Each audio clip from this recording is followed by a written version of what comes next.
روزوں کا مہینہ رمضان کا مہینہ ہے، جس میں قرآن اول نازل ہوا جو لوگوں کا رہنما ہے، اور جس میں ہدایت کی کھلی نشانیاں ہیں، اور جو حق و باطل کو الگ الگ کرنے والا ہے۔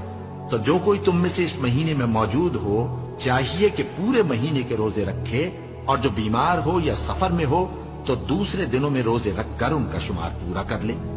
اللہ تمہارے حق میں آسانی چاہتا ہے اور سختی نہیں چاہتا،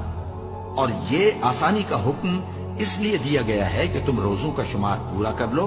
اور اس احسان کے بدلے کہ اللہ نے تم کو ہدایت بخشی ہے تم اس کو بزرگی سے یاد کرو اور اس کا شکر کرو۔ اور اے پیغمبر، جب تم سے میرے بندے میرے بارے میں دریافت کریں تو انہیں معلوم ہو